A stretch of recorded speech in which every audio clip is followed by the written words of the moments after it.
성령님 좋은 아침입니다. 이 시간 성령님을 초청합니다.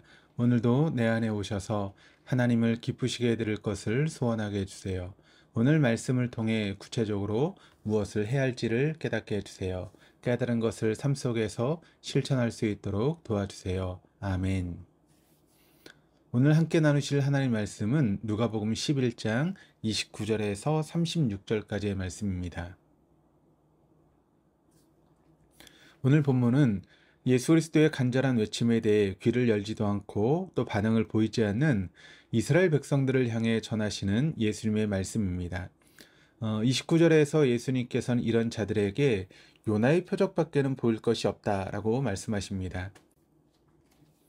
하나님께서 선지자 요나에게 가서 회개를 외치라고 명하신 니느웨는 불법과 죄악이 만연하였던 도시였습니다.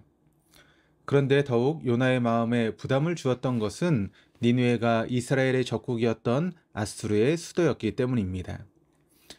이러한 이유로 인해서 이스라엘 사람들은 니느웨의 멸망을 한편으로 기대하고 있었습니다. 요나 역시 적국의 수도에서 회개를 외치는 것이 마음에 내키지 않아 인간적인 생각으로 자신의 소명을 피해보려 했지만 결국 하나님의 강권적인 이끄심으로 니느웨로 보내져 그곳 사람들에게 회개하라 메시지를 외칩니다. 그런데 어찌된 일인지 요나서 3장 5절에서 10절을 보면 완악한 니느웨 사람들이 요나의 외침에 자신의 잘못을 자복할 뿐만 아니라 왕은 왕복을 벗고 베옷을 입고 제위에 앉아 하나님께 회개하게 됩니다. 그들은 이방인이었고 악을 행하였던 자였지만 회개를 요구하신 하나님의 음성을 듣고 순종하였던 것입니다. 이어지는 본문 31절에서 예수님께서는 열왕기상 10장 1절에서 13절의 이야기를 언급하십니다. 이스라엘 왕이었던 솔로몬의 시대에 남방 여왕이 솔로몬의 지혜로운 말을 듣기 위해 땅끝이라고 표현된 남부 아라비에서부터 약 2000km 먼 거리를 마다하지 않고 솔로몬에게 와서 말을 듣던 내용을 언급하며 이스라엘에서 멀리 떨어진 남방 여왕도 솔로몬의 지혜로운 말을 듣기 위해 땅끝에서 왔는데 그 솔로몬보다 더 크신 예수님께서 말씀하시는데 멀리 있는 사람은 고사하고 예수님 주변에 있으면서도 말씀을 들으려 하지 않는 사람들의 모습을 보시고는 심판의 때에 남방 여왕이나 니느웨 사람들이 오히려 지금 예수님의 말씀을 듣지 않는 이스라엘 사람들을 책망하며 정죄하게 될 것이다라고 말씀하고 계십니다. 예수님께서는 표적을 구하는 악한 세대들에 대해 구약의 두 가지 이야기를 언급하시면서 예수님의 가르침은 받아들이지 않은 채 표적만을 구하는 이스라엘 백성들에 대해 참으로 답답해하시며 안타까워하시는 주님의 마음을 본문은 이야기하고 있습니다. 마음이 완악하여 말씀을 듣지 않는 이스라엘 백성들을 향해 강하게 경고하시며 꾸짖으시는 예수님의 모습은 마치 죽음에 이를 수 있는 중한 병에 걸려있는 아이에게 어떤 치료도 하지 않은 채 안아주며 사랑한다라고 말하는 것보다는 비록 아이가 아파하며 고통스러워할지라도 그 아픈 부위에 칼을 대고 병의 원인을 제거해야만 아이가 살 수 있기에 아버지가 과감히 자녀의 몸에 칼을 대어 치료하는 것처럼 예수님께서는 사랑하시는 백성이 힘들어하고 두려워하더라도 단호히 그 백성들을 향해 외치고 계시는 것입니다. 하나님께서는 이방의 땅 니느웨에 있는 악한 사람들까지도 그들이 요나의 외침을 듣고 회개하였을 때 그들을 용서해 주셨습니다. 하나님께서는 예수 그리스도의 십자가 앞에 나와 자신의 죄를 고백하고 회개하면 그 사람을 용서해 주십니다. 이처럼 사랑이 많으신 하나님께서는 필요된 인간들이 진심으로 회개하고 하나님 말씀에 순종하며 살아가기를 원하십니다. 계속해서 33절부터 36절까지의 본문에는 등불의 비유가 등장합니다. 어둠을 밝히는 등불은 그 기능을 잘 담당하기 위해 등불을 주변에 잘 비출 수 있는 높은 곳이나 스탠드에 놓아둡니다.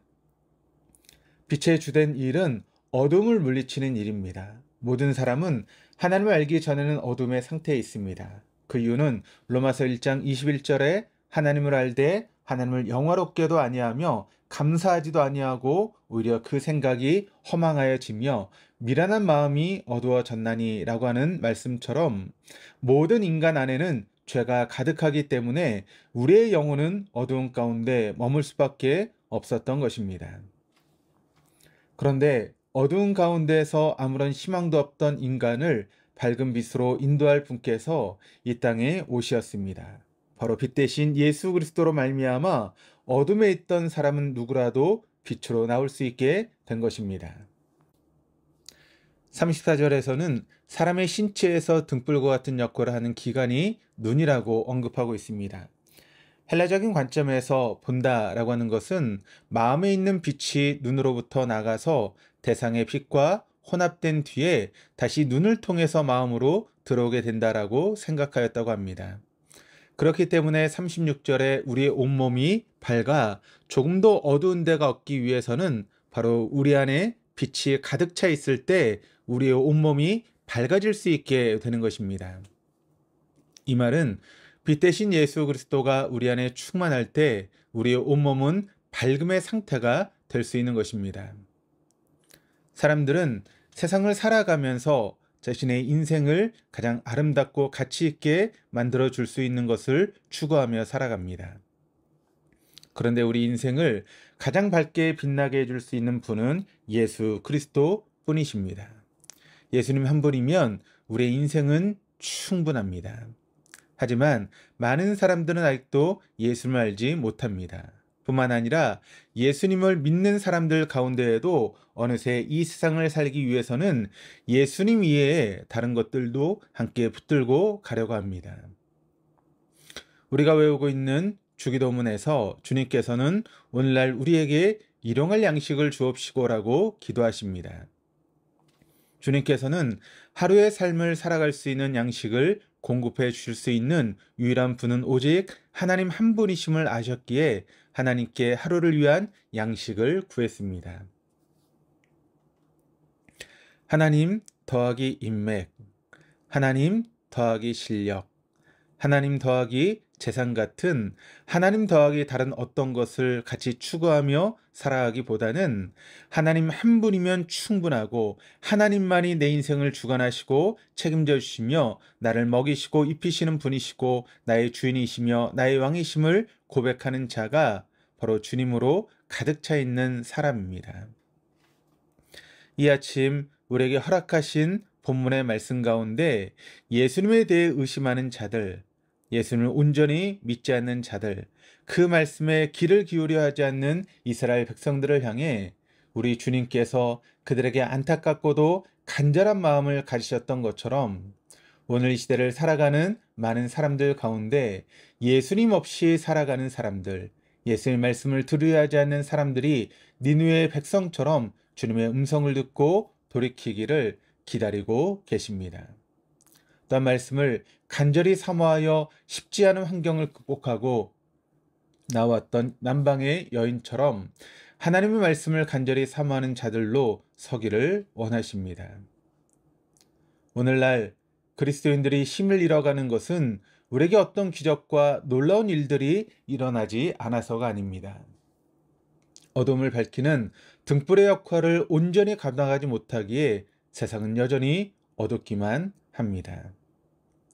에베소 5장 8절에서 너희가 전에는 어둠이더니 이제는 주 안에서 빛이라 빛의 자녀들처럼 행하라.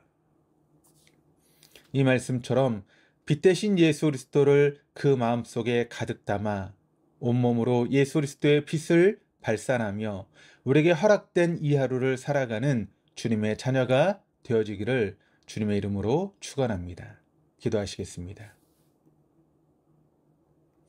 참으로 고마우신 아버지, 주님의 음성을 듣지 않으려 버티고 자기 생각대로 살아가려 하는 부족한 우리에 대해 언제나 인내하시며 우리가 다시 주님의 말씀 안에서 주님의 자녀로 올바로 살아가기를 기다리고 계시는 하나님 아버지, 이 시간 그 하나님의 마음을 이 아침 다시 한번 생각해 보게 해주셔서 너무나 감사드립니다.